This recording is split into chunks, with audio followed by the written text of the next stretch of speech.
संवैधानिक अधिकार नहीं कर सकते इनकार।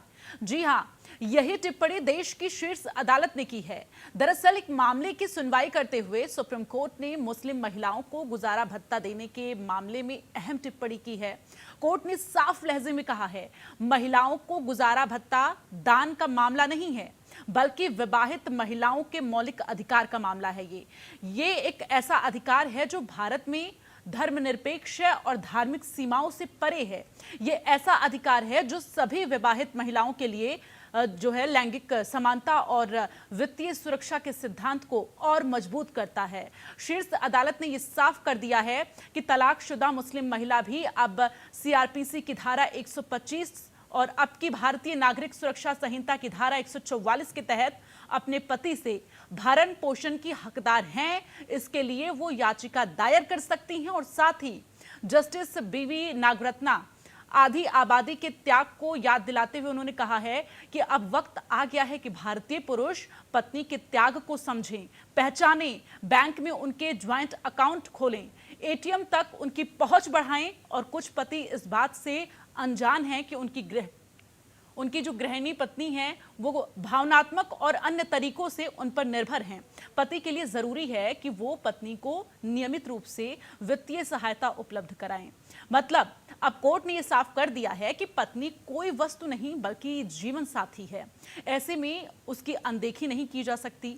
आज इसी मुद्दे पर खास चर्चा करेंगे। हमारे पास जो हमारे साथ पैनल मौजूद होगा उनसे आपका परिचय कराएंगे, लेकिन उससे पहले देखिए खास रिपोर्ट। पत्नी को गुजारे भत्ते का अधिकार, भत्ते से नहीं कर सकते इनकार। सुप्रीम कोर्ट का अहम फैसला, संवैधानिक अधिकार का मसला।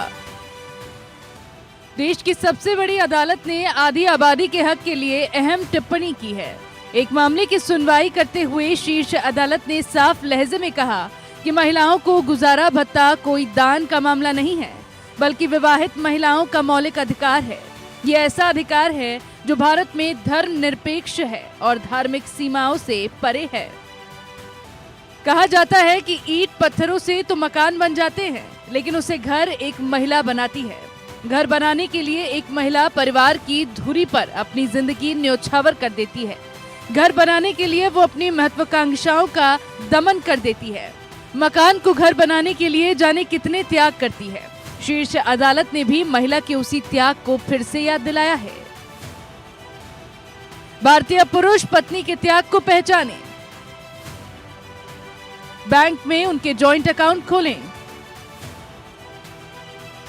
एटीएम तक उनकी पहुंच बढ़ाएं, पति नियमित रूप से पत्नी की वित्तीय सहायता करे। दरअसल मोहम्मद अब्दुल समद ने तेलंगाना हाईकोर्ट के आदेश को सुप्रीम कोर्ट में चुनौती दी थी। हाईकोर्ट ने गुजारे भत्ते के संबंध में फैमिली कोर्ट के फैसले में दखल देने का समद का अनुरोध ठुकरा दिया था। समद ने दलील दी थी कि एक तलाकशुदा मुस्लिम महिला सीआरपीसी की धारा 125 के तहत गुजारा भत्ता पाने की हकदार नहीं है।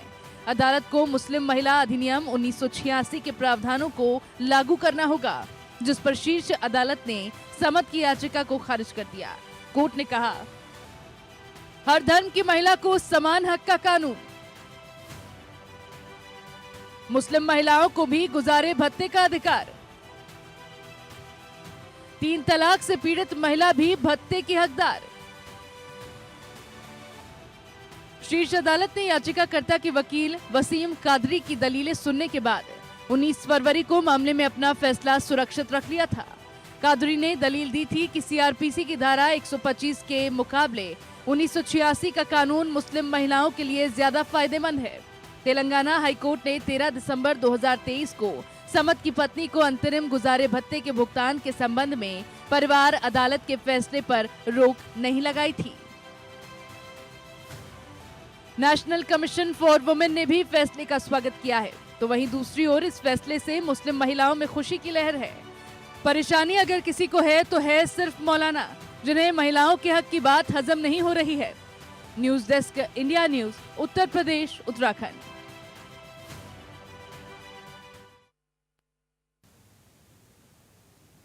और चर्चा के लिए हमारे साथ जो मेहमान जुड़ रहे हैं उनसे आपका परिचय करा देते हैं। हमारे साथ शैलेंद्र प्रताप जी जुड़ रहे हैं जो कि अधिवक्ता हैं सुप्रीम कोर्ट के। प्रमोद गोस्वामी जी हमारे साथ जुड़ रहे हैं, वरिष्ठ पत्रकार है। और हमारे संवाददाता फिरोज आलम हमारे साथ जुड़ रहे हैं। सबसे पहले शैलेंद्र जी आपके पास आते हुए, चूंकि सुप्रीम कोर्ट की तरफ से ये जो बड़ा निर्णय, बड़ा फैसला लिया गया है, सबसे पहले इस फैसले को आपसे समझना चाहेंगे। आपके दर्शकों और आपको सभी को नमस्कार। जो आज का टिप्पणी ये फैसला कहे, ये भारतीय कानून में पहले से विद्यमान है और 125 जो सीआरपीसी है क्रिमिनल प्रोविजन है। अगर आप जो गुजारा भत्ता, मेंटेनेंस या वन टाइम पेमेंट जो डिमांड किया जाता है पत्नी के द्वारा, उसमें क्रिमिनल प्रोविजन है। और पहले से ही है कि इंडियन पीनल कोड और सीआरपीसी जो जम्मू कश्मीर के अलावा 2019 से पहले पूरे भारत में लागू है। मुझे ये विडंबना समझ में नहीं आती है कि एक न्यूट्रल प्रोविजन है और एक ऐसा प्रोविजन जो 125 है जो ह्यूमैनिटी के लिए है, ह्यूमन बीइंग के लिए है, मानव के लिए, इंसानियत के लिए, उससे किसी मजहब से, किसी धर्म से, किसी जाति संप्रदाय से और किसी दुनिया के ग्लोबल सिस्टम से कोई लेना देना नहीं है। एक ऐसा प्रोटेक्टिव प्रोविजन है महिलाओं के लिए जिसको न केवल भारतीय सभ्यता में, न केवल इंडियन लीगल सिस्टम में, ब्रिटिश लीगल सिस्टम में, अन्य दुनिया में जो भी क्रिमिनल सिस्टम चलते हैं, जो कानून चलता है, उसके तहत वो कंप्लीट इंडिविजुअल राइट है और संविधान में प्रोटेक्ट है, कॉन्स्टिट्यूशनल राइट है महिला का गुजारा भत्ता प्राप्त करना। ये कहानी यहां से नहीं है, ये कहानी बहुत पहले से है। शाहबनो केस जो 1985 में डिसाइड हुआ, आपको बड़ा हंस के हंसी आएगी, एक सीनियर सिटीजन का, जिस समय उनकी उम्र 60 साल से ऊपर थी, शाहबानो की, उनको तलाक दिया जाता है, जिसपे 1978 में उनका तलाक होता है। 1985 तक वो दर दर भटकती है, किस कोर्ट की ठोकरें नहीं खाई हो, मध्य प्रदेश से थी, और कोर्ट टू कोर्ट, कौन सा जिला न्यायालय छूटा, हाई कोर्ट गई, सुप्रीम कोर्ट गई, लेकिन इस जालिम सोच ने, एक पीछे की सोच ने, बैकवर्ड सोच ने, वो कैसा धर्म होगा जो महिलाओं का उत्पीड़न करता है। उनका हो सकता है कुछ अपने धर्म में जो पर्सनल लॉज है उसमें है कि 3 तलाक कानून के बाद से भी शैलेंद्र जी कहीं ना कहीं जो मुस्लिम महिलाएं हैं वो आज भी प्रताड़ित हैं, आज भी परेशान है। चूंकि अगर उन्हें गुजारा भत्ता नहीं दिया जाएगा, बच्चों की जिम्मेदारियां, खुद की जिम्मेदारियां और आर्थिक स्थिति मजबूत ना होना, ये उन महिलाओं के लिए एक भयावह जिंदगी है। बिल्कुल, उनको एक तरह से जीते जीते नर्क में ढकेल देना है।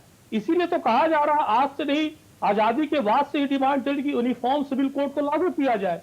यूनिफॉर्म सिविल कोड आ जाने से जो पर्सनल लॉज है, और खासकर ये देखने की बड़ी बात है कि इस भारत के समाज पे आज से नहीं रिफॉर्मेशन हो रहे हैं, राजा राम मोहन रॉय के टाइम से रिफॉर्म हो रहे हैं, विडो रिमैरिज रिफॉर्म हुआ, हर चीज रिफॉर्म हुआ, इंडियन हिंदू आपके मैरिज एक्ट आया, उनके डिवोर्स की पोजीशन बने।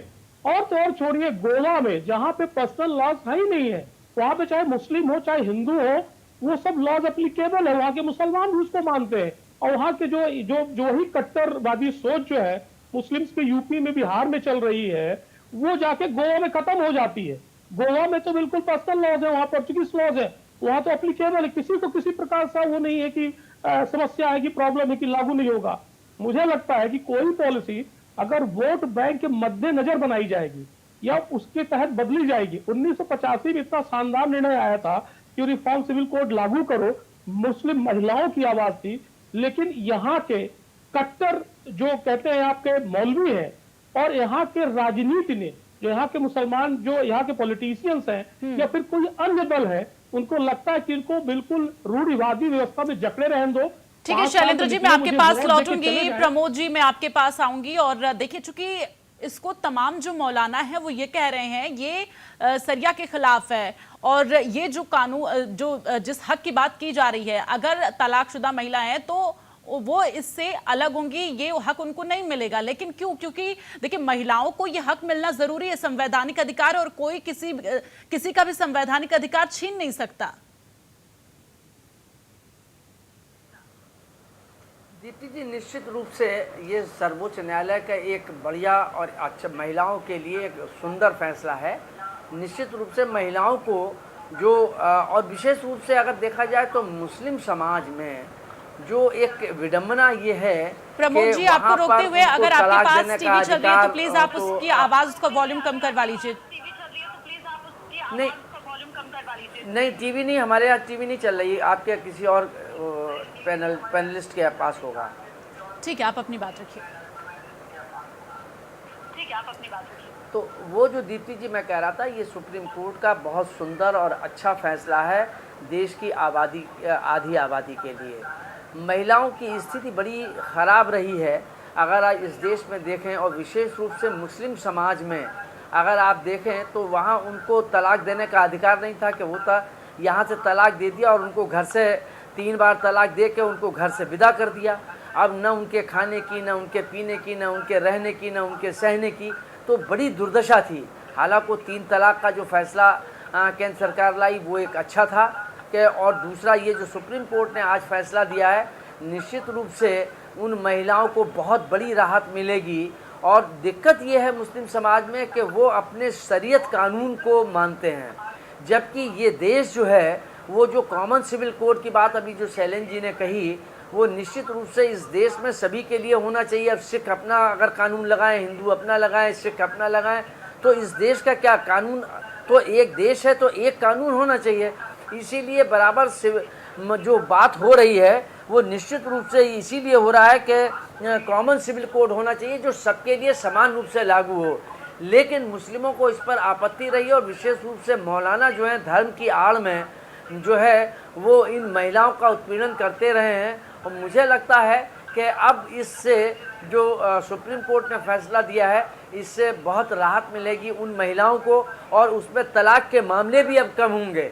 जो बेवजह जरा सी बात विवाद हुआ और उसमें उन्होंने धमकी दे दी कि हम तलाक देते हैं तुम्हें, तो 3 शब्द में जो है उस महिला से संबंध विच्छेद कर दिए जाते हैं, जबकि हमारे यहाँ 7 जन्मों का संबंध माना जाता है।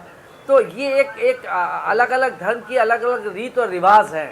ये रिवाज जो मुस्लिम महिलाओं के हैं वो, या मुस्लिम शरीयत के हिसाब से हैं, वो एक पक्षी हैं। मुझे लगता है वो कहीं ना कहीं पुरुषों को तो वो प्रधानता देती है, लेकिन महिलाओं की समस्याओं की अनदेखी होती है। इसीलिए कॉमन सिविल कोड की बात चल रही है, जिसका विरोध हो रहा है, या जिसको कुछ लोग जो है विशेष रूप से मुस्लिम समाज जो है वो उसका, और मौलाना लोग जो अब, लेकिन एक चीज़ और है, अब मुस्लिम समाज में भी जो पढ़े लिखे लोग हैं, शिक्षित लोग हैं, वो लोग अब उस व्यवस्था को समझ रहे हैं कि नहीं, हमारा अधिकार है। और ऐसा नहीं है, किसी भी परिवार को चलाने के लिए, किसी भी साइकिल को चलाने के लिए 2 पहिए काम में आते हैं, 1 पहिए से साइकिल नहीं चल सकती है। लेकिन मुस्लिम समाज में वो समझते हैं कि ये घर गृहस्थी, पूरी समाज, ये सिर्फ हमारे बूते पर चल रही है। बिल्कुल, इस बात का जिक्र कोर्ट की तरफ से भी किया गया है। सुप्रीम कोर्ट ने भी ये कहा है, कोई घर ईंट पत्थर से बनता है, लेकिन उसको घर पूरी तरह से एक महिला ही बनाती है। और अगर महिलाओं के साथ इस तरह का अन्याय होगा तो ये सही नहीं है। फिरोज आलम, आपके पास आते हुए, चूंकि देखिए भारत में अगर आप रह रहे हैं तो संवैधानिक कानून का पालन करना होगा, और ऐसे में अगर महिलाओं की जो हक की बात है, अगर उस हक को नहीं दिया जाएगा तो कैसे काम चलेगा। गुजारा भत्ता की जो बात अब कोर्ट की तरफ से कही गई है, महिलाओं का हक बनता है, अगर उन्हें गुजारा भत्ता नहीं मिल रहा है तो वो आगे केस कर सकती हैं। जी बिल्कुल, देखिए कई मामले नहीं मिल पाता था या मिलता भी तो एक इस्लामिक परंपरा है जिसके अनुसार को तलाक दे देता है या दूसरी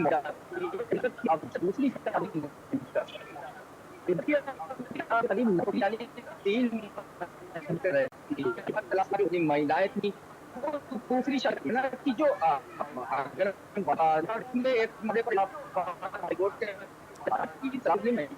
फिरोज, आपकी ऑडियो सही तरीके से मिल नहीं पा रही है। मैं अपनी टीम से कहना चाहूंगी ऑडियो आपकी सही कराई जाए, फिर मैं आपके पास लौटूंगी। तब तक मनीष, शैलेंद्र जी आपके पास आते हुए, चूंकि देखिए अगर भारत में हम रह रहे हैं तो सबसे पहले हमें जो भारतीय कानून है, जो संवैधानिक कानून है, उनका पालन करना होगा। जो शरीयत कानून है, क्या उनका पालन करना जरूरी है? मामलों में कोर्ट ने क्लियर कर दिया है, और भारतीय जो संविधान है, कॉन्स्टिट्यूशन है, जिस दिन हम इस संसार में आते हैं उसी दिन संविधान के कुछ राइट्स है जो हमें मिल जाते हैं आर्टिकल 21 के तहत। तो इसमें तो कोई दुराय नहीं है कि जन्म से मृत्यु तक सबसे जो महत्वपूर्ण जो कानून है या डॉक्यूमेंट है हमारे जीवन में, वो संविधान है। संविधान एक अहम रोल प्ले करता है, क्योंकि वही नेशनैलिटी तय करता है, वही सिटीजनशिप तय करता है। सिटीजनशिप आपके सारियत से तय नहीं होती है या कोई हिंदू लॉ से या मुस्लिम लॉ से तय होती है। तो भारत को जो अधिकार दिए हैं, जो नागरिकों को भारत के संविधान ने अधिकार दिए हैं, इस कानून के तहत दिए हैं, तो कानून का पालन तो प्रिंसिपल ऑफ नेचुरल जस्टिस है। सेकेंडली, आपको केवल वो धर्म राइट है प्रोफेशन प्रैक्टिस का, वो भी कुरीतियों का नहीं। संविधान का अनुच्छेद 13 बहुत क्लियर है। वो कस्टमरी, वो इल प्रैक्टिसेस, वो बैकवर्ड जो प्रैक्टिसेस है, जो अगेंस्ट द ह्यूमैनिटी है, वीमेन है, मेन है, या फिर मानवता के अगेंस्ट है, वो वॉइड एब इनिशियो बोला है। उसको उस समय से ही 1950 में जब भारत का संविधान लागू हुआ, तभी से उसको शून्य करार दिया गया है। इस चीज को कोई समझने को तैयार नहीं है। वही है कि अम्बेडकर जी ने कहा था कि संविधान बहुत शानदार है, संविधान में कोई कमी नहीं है, और संविधान को लागू करने वाले लोगों में कमी हो सकती है, और उसी की वजह से संविधान को लोग गलत नजर से देख सकते हैं। आज मैं कह रहा हूं, 1985 में राजीव गांधी जी की सरकार थी, तो क्या जरूरत थी उसको आपको 8 शेड्यूल डालने की, इसको रिव्यू नहीं किया जा सकता? तो सुप्रीम कोर्ट ने कहा था, क्योंकि आज के जो हमारे गवर्नर हैं उस समय केरला के, वो इतने बड़े ज्ञाता इस्लामिक स्कॉलर हैं, जिन्होंने कहा था कि इस्लाम में किसी तरह से वर्जित नहीं है कि उसको गुजारा भत्ता ना दिया जाए। और खासकर जब भारत में एक कॉन्स्टिट्यूशन लागू है, तो संविधान के तहत जो भी कानून होंगे वही लागू किए जाएंगे। और 125 जिसकी आप चर्चा कर रहे हैं, 1985 में ही बोल दिया गया था कि एक न्यूट्रल प्रोविजन है, और भारत के लिए ये इंडियन सिटीजन्स के लिए, उन महिलाओं के लिए जिनका डिवोर्स होगा। ठीक है शैलेंद्र जी, आज देखिए तमाम जो उलेमाए हैं उनकी तरफ से बैठक बुलाई गई है, शाम में बैठक भी होने वाली है, और इस फैसले को चुनौती देने की बात निकलकर सामने आ सकती है, उस पर चर्चा हो सकती है। अगर ऐसा होता है तो आगे क्या कानूनी प्रक्रिया रहने वाली है? कानूनी प्रक्रिया वो कंप्लीटली इलीगल है। उसमें जो सुप्रीम कोर्ट का डिसीजन आया है, अगर उसके खिलाफ वो जाते हैं, अगेंस्ट द लॉ जाते हैं, पुलिसिया कार्रवाई होनी चाहिए, और इस देश की महिलाओं को आगे आके, अन्यथा ना ले कि मैं कुछ गलत चीज इस्तेमाल कर रहा हूं, कई बार अपने अधिकार प्राप्त करने के लिए मारपीट भी, कई उलेमाओं को मार के समझाना चाहिए कि मेरा जीवन है, मैं जीऊंगी जैसे चाहूंगी। ये तुम्हारे जो पुराने 500 वर्ष के कानून है, जिसके वजह से उत्पीड़न है, पूरा सारियत गलत नहीं है या पूरा इस्लामिक लॉ गलत नहीं है, लेकिन उसके जो कुछ चीजें जो हमने ह्यूमन मेड लॉ जो बनाया है, जो यहाँ के जो कह सकते हैं कि जो इस्लामिक जो कट्टरपंथियों कानून है, उसको नहीं सहूंगी, और पुलिस कार्रवाई करनी चाहिए कि जब सुप्रीम कोर्ट ने डिसीजन दिया है, मीटिंग में जाओ, अपनी बात रखो। लेकिन अगर 120, फिर से मैं दोहरा रहा हूं कि 125 एक क्रिमिनल प्रोविजन है, इंडियन पीनल कोड इर्रेस्पेक्टिव और CrPC irrespective of religion, caste, sect तो लागू होता है, तो 125 तो न सारियत रोक पाएगा और न और कानून रोक पाएगा। अगर रोकने का प्रयास करेंगे तो वो कहलाएगा that is war against state कहलाएगा, क्योंकि आपने सुप्रीम कोर्ट को डिसीजन मानने से इंकार कर दिया है, और इस इंकार करने के लिए केवल आप चैलेंज कर सकते हैं, रिव्यू में आइए आप, लेकिन आप मीटिंग करके उसका पब्लिक में जाके विरोध करेंगे तो ये न्याय संगत नहीं है, गलत भी है। तो इसलिए अगर आईपीसी की अन्य धाराएं, सीआरपीसी की अन्य धाराएं आप पे लागू होती है, तो सीआरपीसी की ये भी धारा लागू होगी, इसके अगेंस्ट जाएंगे, इसके बदलने का प्रयास करेंगे, क्योंकि इसके चेंज करने का पावर पार्लियामेंट को है, और आपको उसको क्या नाम है, रिव्यू का पावर जो है आपका सुप्रीम कोर्ट को है। तो अगर उसके अगेंस्ट आप जाएंगे तो निश्चित ये अगेंस्ट द लॉ जा रहे हैं। ठीक है शैलेंद्र जी, मैं आपके पास लौटूंगी। प्रमोद गोस्वामी जी, देखिए धारा 144 और इसके साथ ही 125 दोनों को ही समझना होगा, जो तमाम मौलाना हैं उन्हें ये समझना होगा इस बात को, क्योंकि धर्म कोई भी हो, किसी भी धर्म की महिला हो, हक तो समान है ना। चूंकि भारतीय संविधान में जो हक दिया गया है वो तो समान होना चाहिए। नहीं दीप्ति जी, निश्चित रूप से देखिए शैलेंद्र जी ने उसकी बड़ी सही व्याख्या की है कि अगर कानून का पालन नहीं होगा तो उसके खिलाफ कार्रवाई होनी चाहिए निश्चित रूप से। और आधी महिलाएं, ये हक खाली पुरुषों को नहीं है, महिलाओं को भी उतना अधिकार है। मैंने पहले भी ये बात कही कि इस गृहस्थी को या इस घर को या समाज को चलाने में खाली पुरुषों का ही योगदान नहीं है, महिलाओं का भी उतना ही कंट्रीब्यूशन है, चाहे वो बच्चों का हो। आप बताइए कि मतलब पुरुष कमाने के लिए बाहर निकल जाता है, घर की व्यवस्था कौन संभालता है? क्या उसके मतलब एक अंग घर संभालता है, एक अंग नौकरी करता है? नहीं। इसीलिए महिलाएं पूरा घर संभालती हैं, पुरुष पैसे कमाता है।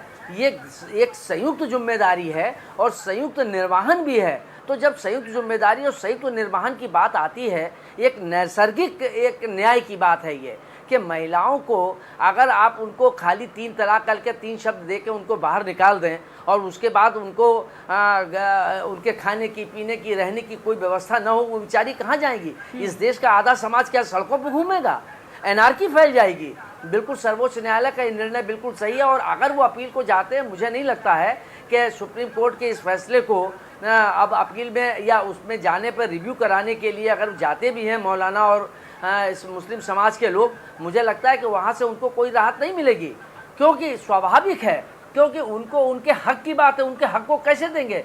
लेकिन आप यही देख लीजिए, मैं ये बराबर इस बात का प्रतिवाद करता रहा हूँ या मैं कहता रहता हूँ कि इस मतलब जो मुस्लिम समाज में जो शरीयत की बात कह के देश के कानून को बोले को नहीं मानना कि साहब हमारा समय की कमी होने की वजह से प्रमोद जी, मैं आपको रोकना चाहूंगी। शैलेंद्र जी, बहुत बहुत धन्यवाद चर्चा में शामिल होने के लिए। प्रमोद गोस्वामी जी, आपका भी बहुत बहुत धन्यवाद चर्चा में शामिल होने के लिए।